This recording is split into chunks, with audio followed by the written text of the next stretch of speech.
Hey everyone. So I'm so excited, right? I mean, come on, we have live here from Hong Kong to Silicon Valley. Hi team, how are you?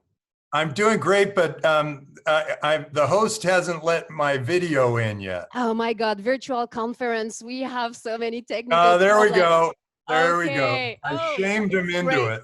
Okay, I can even see you, so that's better. So, oh my Terrific. Great God. to see you too, Karen. Thanks so much for having me. It's really our pleasure. I mean, you're a third generation venture capitalist. I didn't know that actually there were so many generation investing into venture. So that was, quite a surprise. And I heard also, so you run Draper University and you also own a little island from what I've read. So, it's like, Yes, wow. I do. Yeah, although I'm not sure about the ownership program in Tanzania. They're still kind of working to figure out how to get me a title. But yes, I own an island in Lake Tanganyika. It's called Lupita Island, and it's quite beautiful. And I highly recommend that you all go visit. Definitely. So as we just saw, you have so many activities. What actually part of the business do you focus on nowadays? Oh, I'm always focused on venture capital. That's my life. That's my mission in life. I decided very early in my career that I would spread venture capital and entrepreneurship wherever I went. And that has taken me all over the globe, and I've had a wonderful life experiencing and encouraging entrepreneurship, and that's been really good. I've really enjoyed it, and I think it's made a big impact. These entrepreneurs have done everything from allow us to all communicate this way for free, Yeah, uh, create an electric car like Tesla, give us the going to the ability to go moon. off the planet like SpaceX. I mean, it's amazing. We back these extraordinary people, and amazing things happen. And that's I hope to be able to continue this throughout the rest of my life, which hopefully will be another 100 years. And Yeah, if we for fund sure. the right companies, it will be 100 years. Yeah, maybe your next investment into biotech for sure. So, you're talking about your mission, and my question is because, at WHub, we're all about startup passion. And I wanted to know, what really drives you? How do you find the energy and the passion to continue to back all these amazing entrepreneurs? So it's the entrepreneurs that get me excited. But my mission started this way, as spreading entrepreneurship and venture capital around the world. And I thought that the internet was just a great vehicle for that. And the internet changed communications and information and gaming and entertainment and media, all sorts of industries. But then all of a sudden, Bitcoin showed up.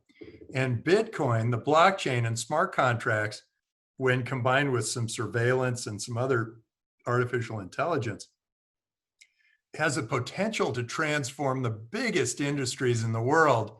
And the thing that's getting me going right now is that I think that we are going to have an anthropological leap because of this decentralized world. I think, and I want to push for that. I want to drive that forward. I want to fund companies that are changing the nature of governance, changing the nature of banking, insurance, healthcare, all of these enormous industries that are currently providing kind of bad service at a really high price. And it gives these entrepreneurs a wedge into these industries that I don't think I've ever seen in the entire career I've had. I don't think I've seen this kind of amazing opportunity. And then compounded with that, we have COVID, which is like a reset, but it also accelerates a lot of industries, because I know that not only Zoom, but VR has taken off under this. Bitcoin wallets have taken off under this, because trapped in place, it gives people an opportunity to explore the internet, the decentralized world, whatever the thing is. They can try out Webflow and do their own programming. And a lot of that stuff is happening in this COVID time. Oh, And yeah. that's been great for entrepreneurs. And yeah, actually, we were talking about this during our gaming panel yesterday when we were saying that, every day is a weekend with people being stuck at home behind their laptops. So that's for sure. You talked about Bitcoin, and, I heard in one of your interview that you were saying that, it will reach like 250,000 mark, like before 2023. Do you think we're still on track for that?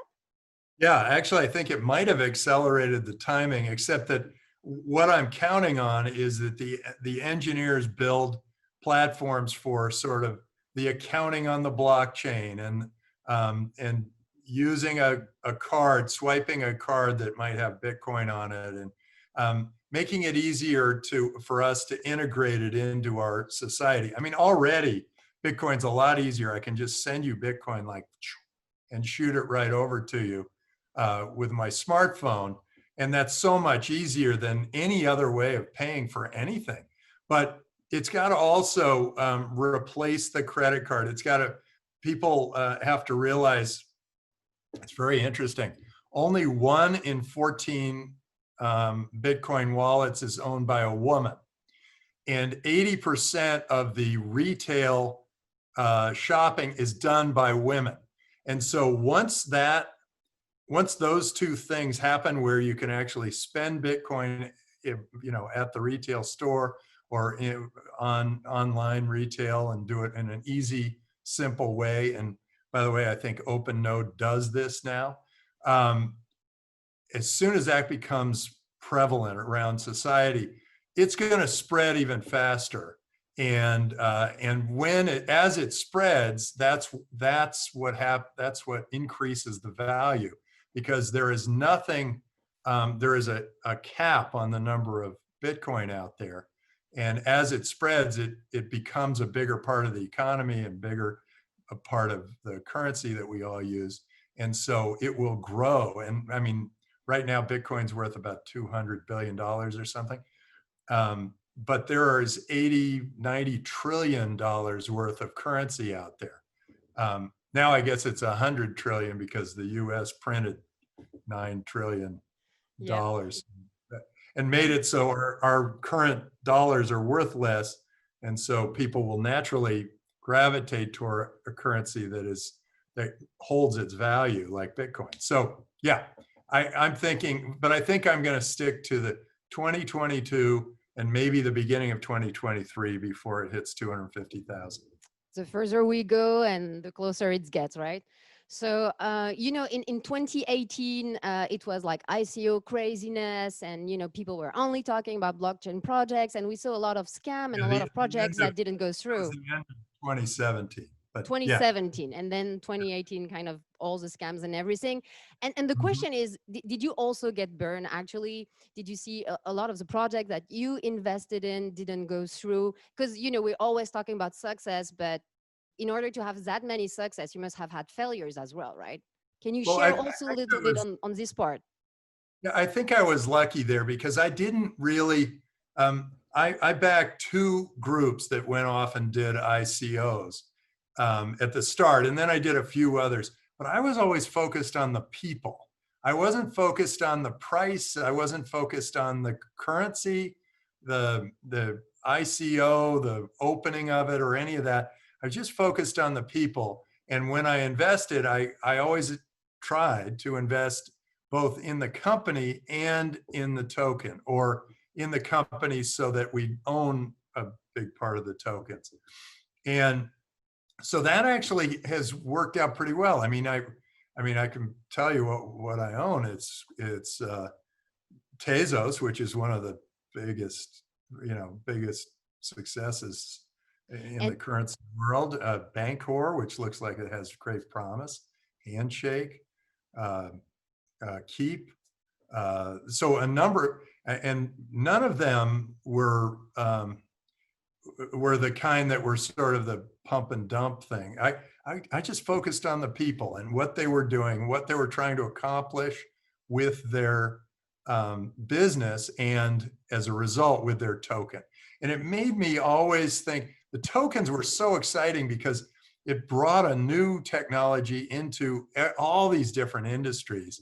And so I got very excited about it. So I was lucky that way. I didn't, whereas in the dot-com boom and bust, I got sucked down by a lot of the companies that weren't profitable and hadn't really built much of a business.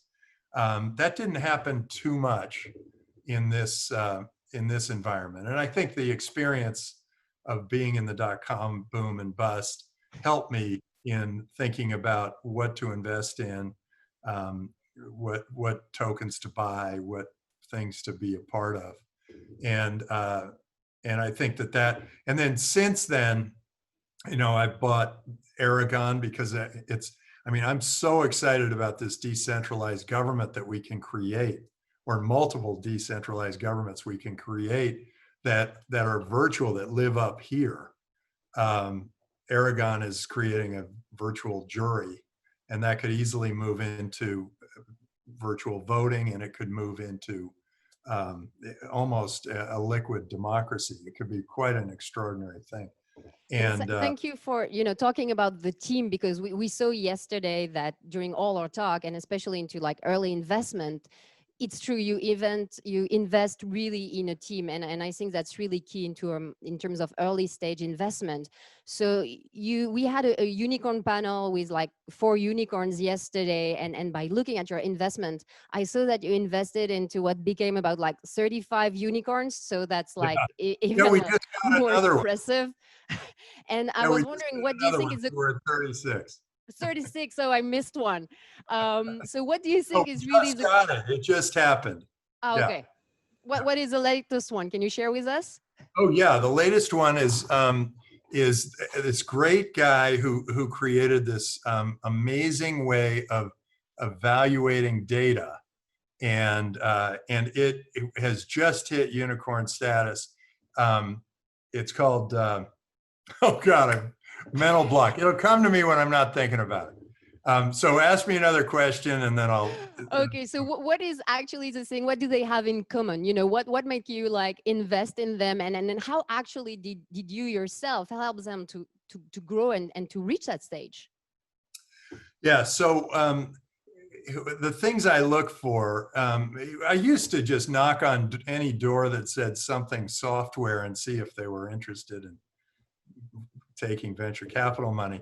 But now we see so much deal flow. We're much more of a filter, and so we've seen all those deals, and we've done all those deals, and what we're looking for now is, first, is the industry run by monopolies and oligopolies that are providing bad service at a high cost? So when you think about that, you think, yeah, banking, insurance, real estate, healthcare, government. Definitely. If they're in those fields, it's wide open, because there's a lot of room for the consumer to get better service.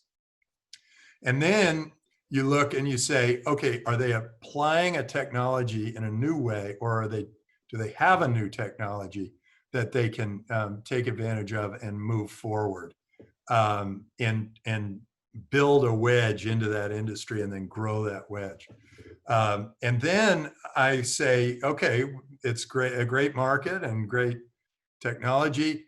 And then I ideally, they also have a great business model, but that usually isn't the case when they first see us. And so then I meet with them, and there's all sorts of things I poke and prod and test. But the thing I really like to do is ask the question, why are you doing this? I mean, as an entrepreneur, you are sacrificing so much. You're giving up all of this life. For what? For this. What is it? And why does that matter that much to you? As soon as I get that answer, I know whether this is somebody worthy of being funded or not.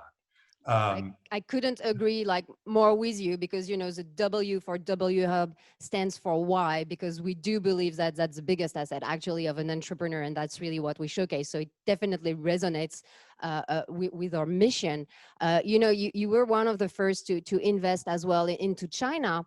and I wanted to know, do you invest into like local company, US companies that are growing outside and targeting other markets, or you went directly to China, and what made you go there, and how did you actually find also this deal flow, right? That's actually really impressive. It was interesting. I was the first Silicon Valley venture capitalist to come to China. And maybe to come to China for business, to fund companies. And actually, the first time I was there, I met with the minister of economy, I guess, or one of the,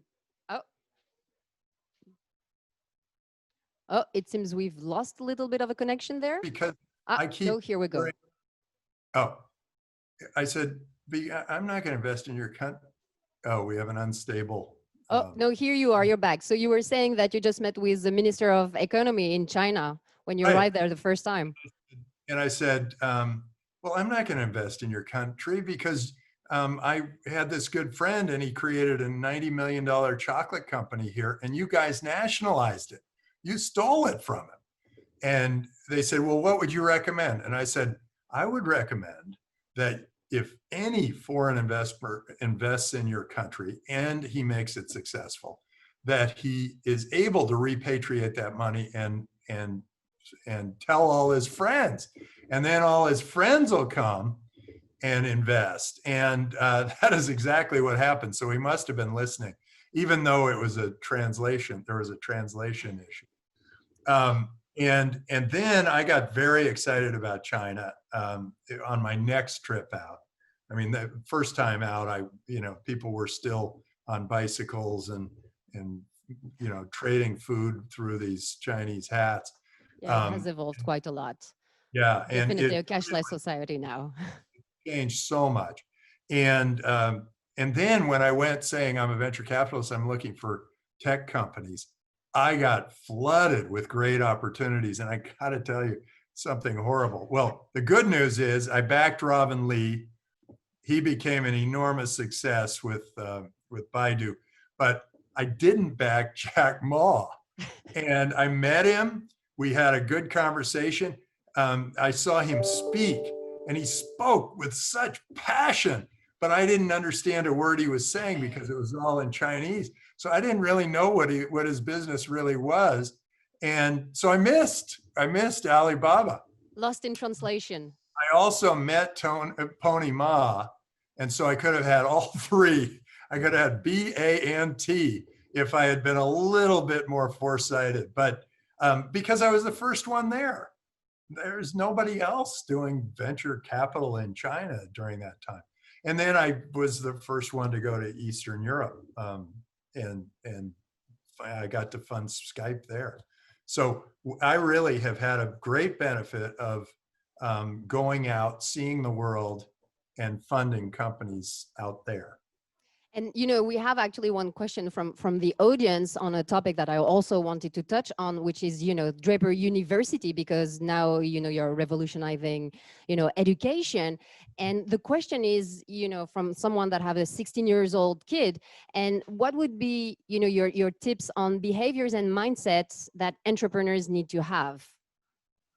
That's great. And you asked that question the right way. What we do at Draper University is we take ordinary people and turn them into heroes.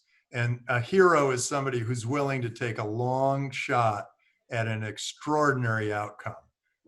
Somebody like Elon Musk who says, we're going to Mars. And some people think he's crazy. And then some people just follow him wherever he goes and just will do whatever he wants for him.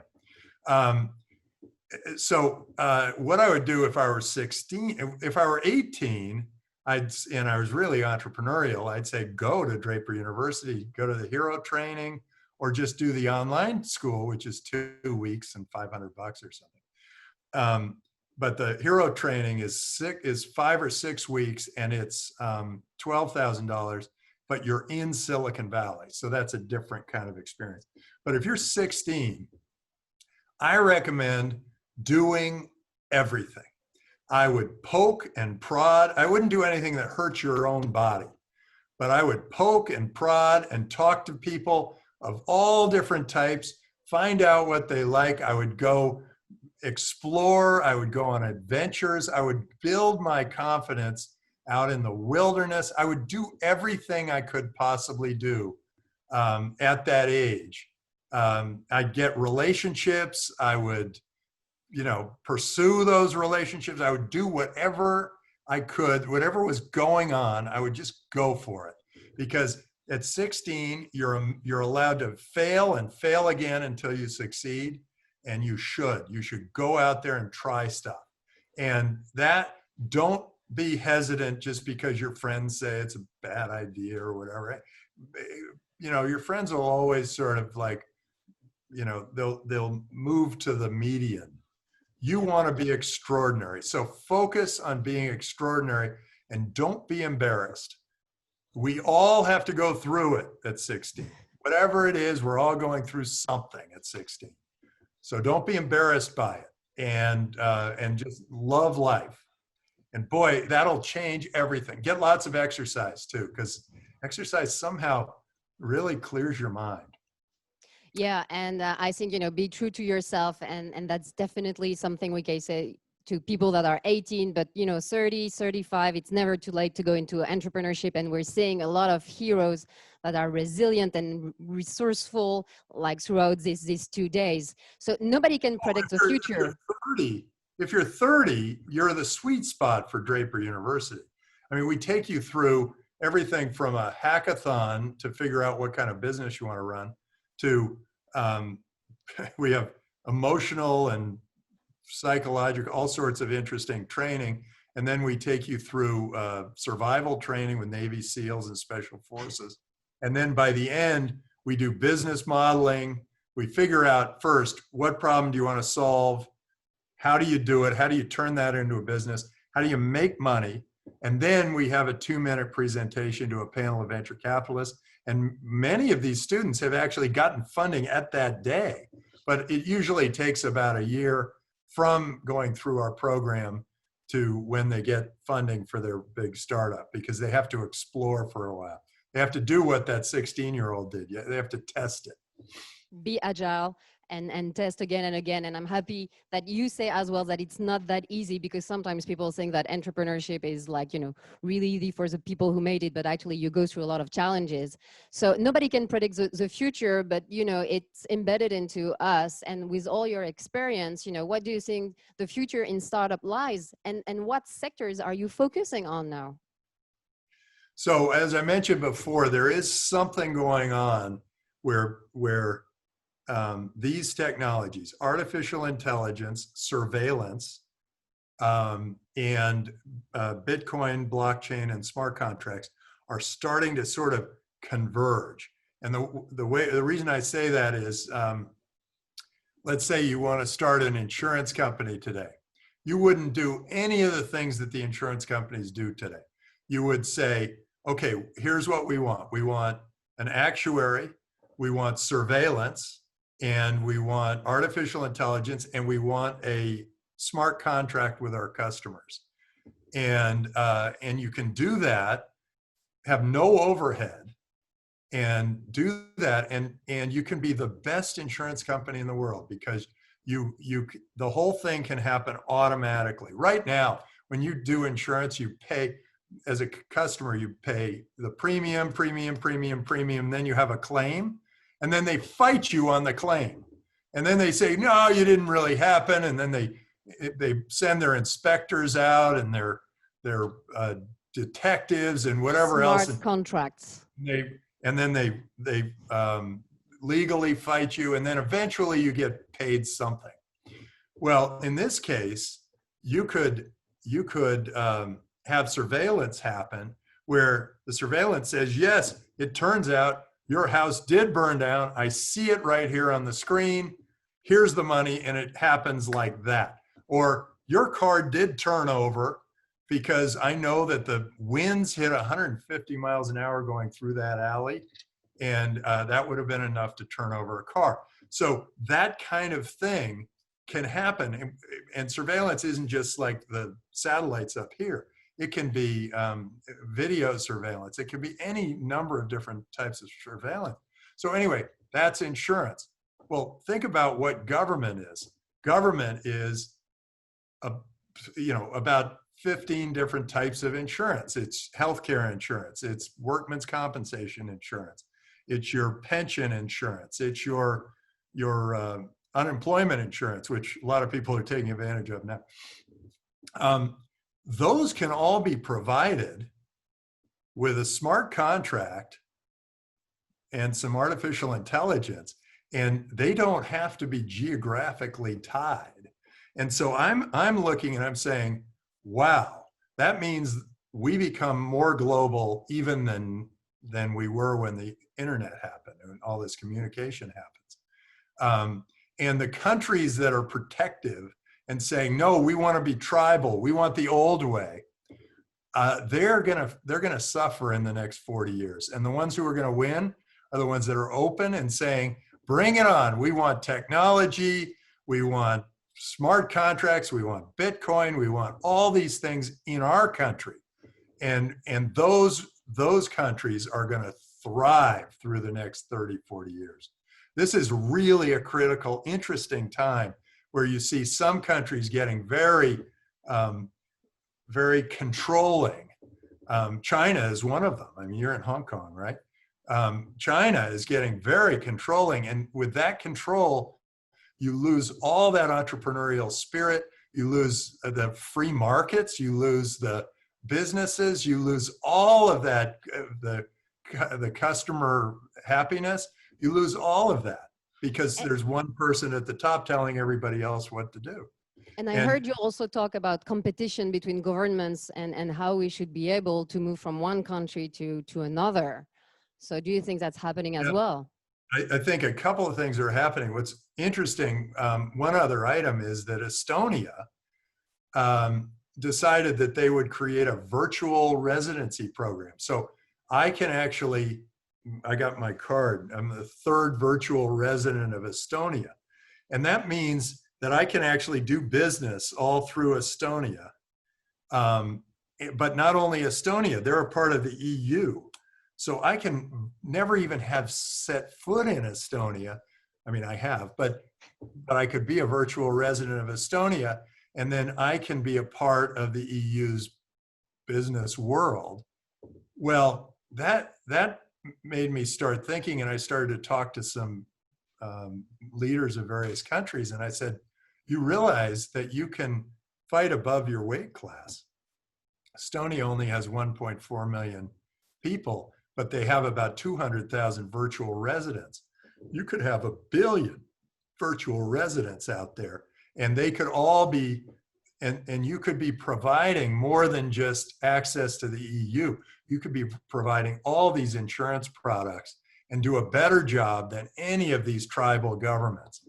So I think that the tribalism is leaving us, and governments have to now compete for us. They have to provide service that is commensurate with the taxes that they charge.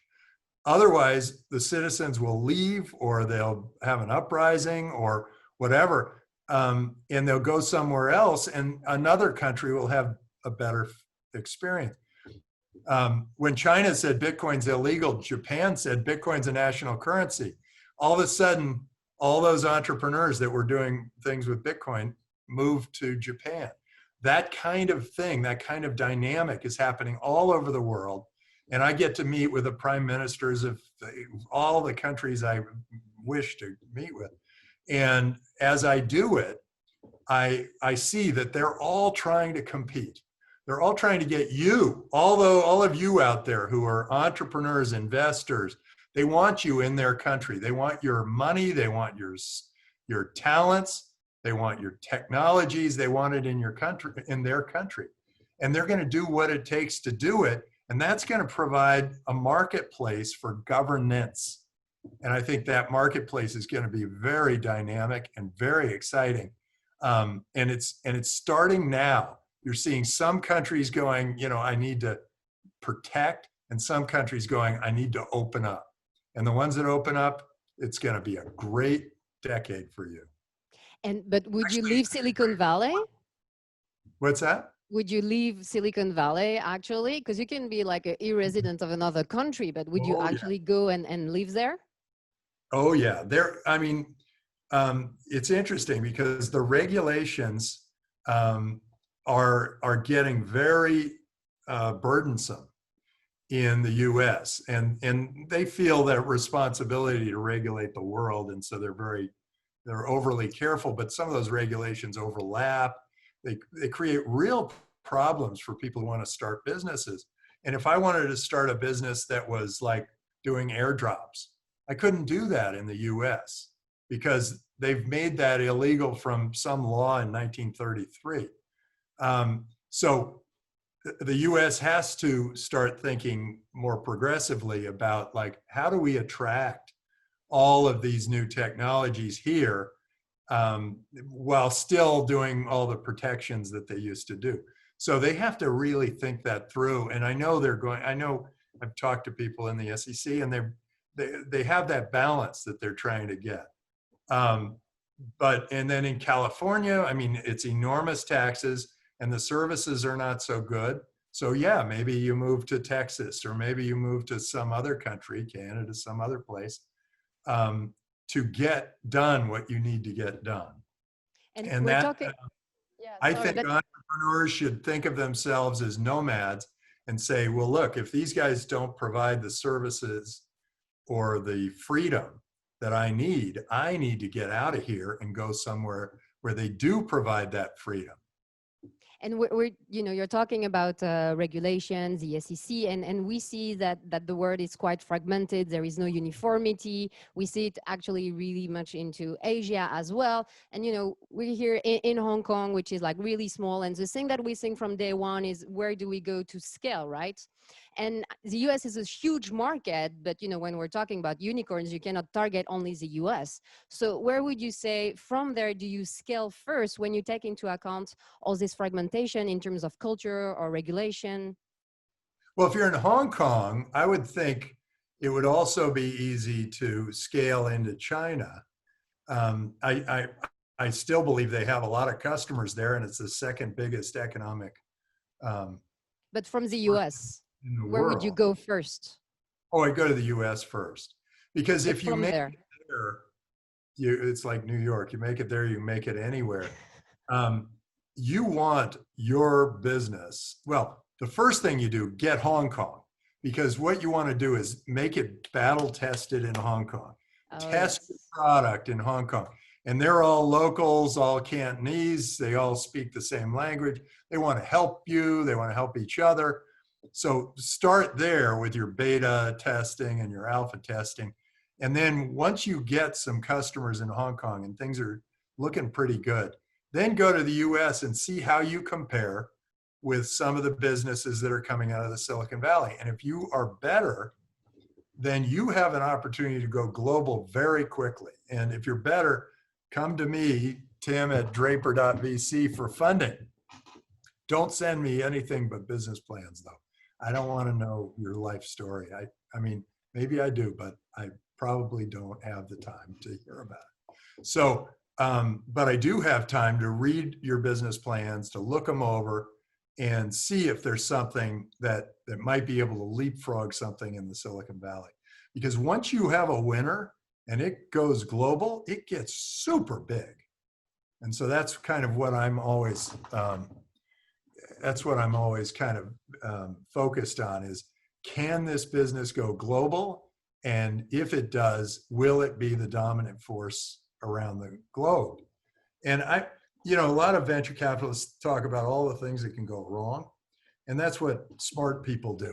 All I think about is, what if it works? How great could this be? That is all I'm thinking. How great could this thing be? Yes, and totally heard what you said as well. Start in Hong Kong, test it over here, and then scale to the world. Couldn't agree more. So you've met so many entrepreneurs, successful entrepreneurs, like big characters from like Jack Ma, Elon Musk. Who would you say is the most actually even today, inspiring and transforming really the way we live? If there was one Well, it's person we'd gotta need to be meet. Elon. It's got to be Elon. The living. I mean, I think Steve Jobs, maybe, if you include the people who have died, but Elon Musk, by saying, look, there are two choices. Either you save the planet with electric cars, or you get off the planet and you use SpaceX. I mean, that guy, he's thinking way out, many years out. He's thinking, how do I save humanity, or extend humanity, or grow the worlds, and explore all other worlds. He's putting us into science fiction, and he's going to make it happen.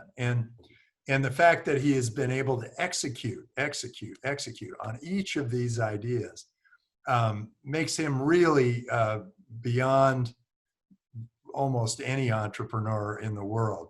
Now, if you want to say who's the best business person, I think that might be either Jack Ma or Jeff Bezos, because and it's probably Jeff, because he came up with the business model first of getting paid up front and delivering later. That kind of a business model, really, boy, it sure changed the book industry and everything else that Amazon has taken on. And Alibaba, with the same business model, has also done extraordinarily well. So, but entrepreneur that really is going to change things, get the world exploring new territories and new ways of thinking, that's Elon. That's really inspiring, and we had him in Hong Kong actually a few years ago, and it was one of the best talk also that I had to attend, I need to say. So let's go back to Draper University, and please, tell us, how are you going to expand this in the future and really outside of Silicon Valley as well? Yeah, we've done something already. It's called the Draper Startup House. And we've put about 15 of them out there, and they're in all different parts of the world. I don't know if there's one in Hong Kong. There's one in Singapore, and there's one in Myanmar, Philippines. Anyway, there are a bunch of them. Soon in Hong Kong. So we'll have to get one into Hong Kong. But we think that we can virtually extend Draper University to the startup houses, to other Draper universities around the world. A lot of governments have been talking to us about wanting a Draper University in their country. And when we talk to them about that, they're saying, how do we do it? How do we do it? And we've worked with 5 countries where we set up first, they send a bunch of people to Draper University, and they get inculcated. And then we do a pilot program where we do it there remotely in their country. And then eventually our hope is that they build a school there, and we have a Draper University school in various places around the world. So yeah, that's our roadmap. So thank you so much, Tim, for this inspiring talk. If you want to be an entrepreneur, if you want to learn more about entrepreneurship, then I guess you just go to Draper University. If you are already an entrepreneur and you have a big idea, and if it works, you can just change the words and you just send your business plan to Tim Draper directly right now. And right. You're starting. Yeah. That's why I give out my email address. Exactly, right? Draper.vc. And I look at them all. There's one other thing, and that's what we have a show called Meet the Drapers, and you can watch entrepreneurs be interviewed, and you learn from that.